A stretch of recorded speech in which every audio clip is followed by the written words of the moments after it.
September 12, 1940, 11:47 p.m. London, England. Lieutenant Robert Davies stands in a 15-foot crater, staring at a German SC250 bomb. The bomb weighs 550 pounds. It's buried 8 feet deep in clay soil. The fuse is ticking. Davies can hear it. Tick, tick. He has maybe 30 seconds before detonation. Maybe less. His hands are shaking. Not from fear, from the last explosion. 20 minutes ago, he was defusing a different bomb. Same type, same fuse. He'd gotten the fuse out, thought it was safe. It wasn't. The bomb detonated. Threw him 20 feet. Shrapnel tore through his left arm. His hand is bleeding. His ears are ringing. He can barely see. And now he's back in another crater, staring at another bomb. Because there's no one else. The other bomb disposal officers are dead, or injured, or too scared. Davies is the last one. Tick, tick, tick. He reaches for his tools. What happens in the next 30 seconds will save 200 lives. But Robert Davies won't be one of them. Robert William Davies was born March 15, 1913, in Pontypridd, Wales, coal mining town. His father worked underground. His mother took in laundry. Working class family. Nothing remarkable. Davies was small for his age, 5'6" inch, 135 pounds. But he was smart. Top of his class in mathematics. Top in science. His teachers said he should go to university. His family couldn't afford it. At 16, Davies left school, got a job as an electrician's apprentice, learned to wire buildings, learned to read circuit diagrams, learned to work with his hands in tight spaces.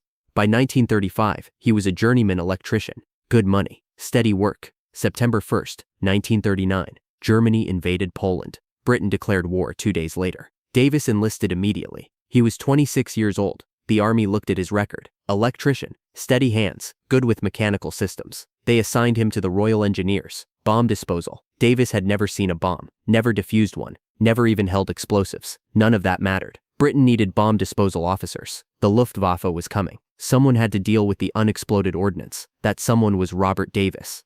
The training was minimal. 2 weeks. An instructor showed them German bomb types. SC50, SC250, SC500, SC1000.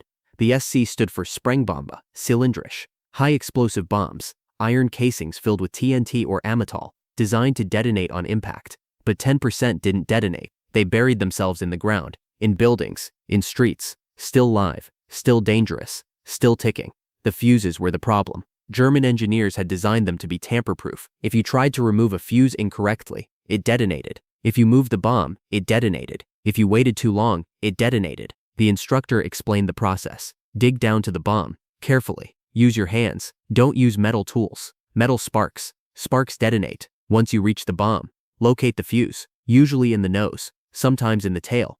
Unscrew it, slowly, left to loosen. If it doesn't turn, stop. It's booby-trapped. Call for help. Except there was no help. Bomb disposal teams worked alone. One officer, one bomb, one chance. The instructor didn't sugarcoat it. This is the most dangerous job in the army. Most of you won't survive 6 months. Questions. No one asked questions. What was there to ask? Davies was assigned to London. August 1940. The Blitz was starting. For 57 consecutive nights, the Luftwaffe bombed London. Hundreds of aircraft. Thousands of bombs. The city was burning. Buildings collapsed. Streets cratered. And buried in the rubble. Unexploded bombs. Hundreds of them. Davies' first call came on September 7th. A SC250 buried in a schoolyard in East London. The school had been evacuated. 400 children. The bomb was 30 feet from the building. If it detonated, the school would collapse. Davies arrived at SOR 600 hours. The crater was 12 feet wide. The bomb was visible at the bottom, partially buried. The fuse was accessible. Davies climbed into the crater. Alone, no protective gear, no armor, just a toolkit and a flashlight. He knelt beside the bomb, put his ear against the casing. Listening. No ticking. Good sign. Probably a simple impact fuse. He found the fuse housing, used a wrench, turned left. The fuse unscrewed, easily, smoothly. He pulled it out, handed it to an assistant at the crater's edge. The bomb was safe. 400 children could return to school. Davies climbed out, lit a cigarette. First bomb defused. How many more? He had no idea.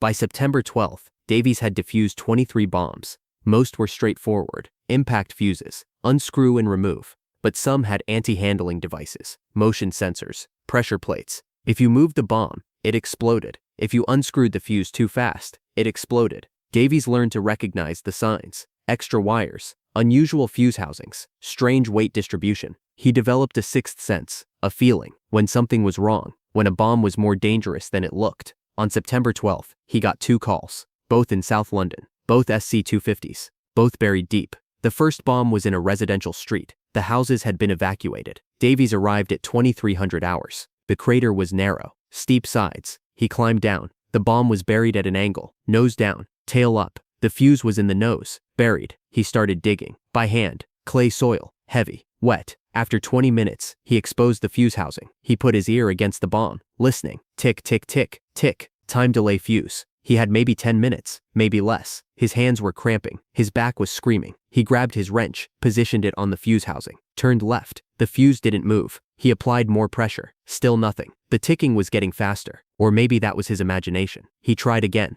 harder. The wrench slipped. Davies fell backward, caught himself, repositioned, tried again. This time, the fuse turned. Quarter turn, half turn, 3/4. He unscrewed it, pulled it out, handed it up. Safe. The ticking stopped. The bomb was inert. Davies climbed out, checked his watch. 23:47 hours, 13 minutes, start to finish. Not bad. The second call came immediately.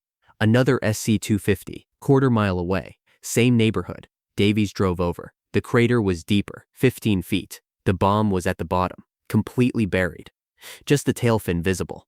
This would take longer. Davies climbed down, started digging. The soil was looser here, easier, but the bomb was deeper. He dug for 40 minutes, finally exposed the nose, found the fuse housing, put his ear against the casing. Tick, tick, tick, another time delay. He positioned his wrench, started unscrewing. The fuse turned easily, too easily. Something was wrong. He stopped, looked closer, saw a wire, thin, running from the fuse to the bomb casing. Anti-handling device. If he pulled the fuse out, the wire would trigger a secondary charge. The bomb would detonate.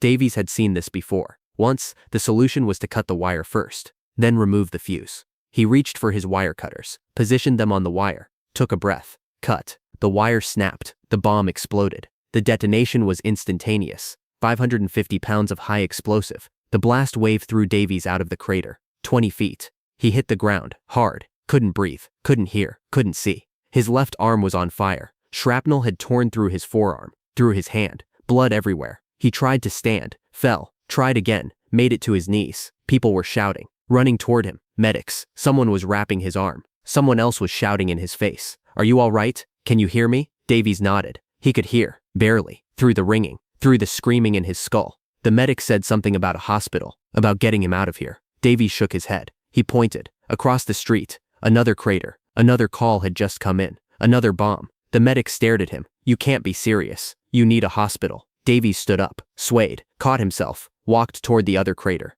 The third bomb was worse. SC500, twice as heavy, buried deeper, and Davies could barely use his left hand. The shrapnel had severed tendons. His fingers wouldn't close properly. Blood was soaking through the bandage. He climbed into the crater anyway. One-handed, used his right hand to dig. His left arm hung useless at his side. The pain was incredible. Every movement sent fire up his arm. He ignored it, kept digging. After an hour, he reached the bomb. The fuse was accessible. He listened. No ticking. Impact fuse. Simple. He positioned his wrench. One-handed. Awkward. The wrench kept slipping. His right hand was cramping. His vision was blurring. Blood loss. Shock. Exhaustion. He tried again. The wrench caught. He turned. The fuse moved. Quarter turn. Half turn. Full turn. He unscrewed it. Pulled it out. Handed it up. Safe. He climbed out of the crater. Collapsed. Medics loaded him onto a stretcher. Drove him to the hospital. By the time they arrived, he'd lost 2 pints of blood. The doctors said he was lucky. Another 10 minutes, and he would have bled out. They stitched up his arm. 37 stitches. Set the broken bones in his hand. Told him he'd need months of recovery. Told him his bomb disposal days were over. Davies was discharged from the hospital on September 18th, 6 days later, against medical advice. His left hand was in a cast. His arm was in a sling. He reported back to duty. There were bombs to defuse. Someone had to do it. Between September 1940 and May 1941, Robert Davies defused 287 unexploded bombs. Most were in London, some in other cities, Birmingham, Liverpool, Manchester. He worked alone, always alone, no assistance, no backup, just Davies and a toolkit and whatever bomb the Luftwaffe had dropped the night before. He developed techniques, ways to identify booby traps, ways to defuse bombs one-handed. His left hand never fully recovered. The tendons had been too badly damaged, but he didn't need 2 hands. He adapted, learned to work with what he had, Other bomb disposal officers asked him for advice. How do you do it? How do you stay calm? Davies shrugged. You don't think about it. You just do the work. If you think too much, you freeze. If you freeze, you die. So you don't think. You just work. On May 10, 1941, the Luftwaffe launched its heaviest raid on London. 505 bombers, 711 tons of high explosive, 2,393 incendiary bombs. The city burned. 1,436 people died. More than 2,000 were wounded. And buried in the rubble, 157 unexploded bombs. Davies worked for 36 hours straight, defusing bomb after bomb. No sleep, no food, just moving from crater to crater. By the time the all-clear sounded, he'd personally dealt with 19 bombs. 19, in 36 hours. Other officers had defused 3 or 4, and were considered heroes. Davies barely registered the number. The recognition came slowly. June 1941. Davies was awarded the George Cross, the highest civilian decoration for gallantry, equivalent to the Victoria Cross. The citation read, "For conspicuous gallantry in carrying out hazardous work in a very brave manner." Lieutenant Davies displayed outstanding courage and devotion to duty while defusing unexploded bombs under extremely dangerous conditions, including continuing to work after being severely injured by an explosion. King George VI presented the medal. Buckingham Palace, July 1941. Davies stood at attention, left arm still partially immobilized. The king pinned the George Cross to his chest. "Tell me, Lieutenant, how many bombs have you defused?" Davies thought for a moment. "I've lost count, Your Majesty. More than 200. The king stared at him. "And you're still doing this work?" "Yes, sir." "Why?" "Because someone has to." The king nodded. "Then may God protect you." Davies saluted, returned to duty. 3 days later, he was back in a crater, defusing another bomb. The work continued through 1942.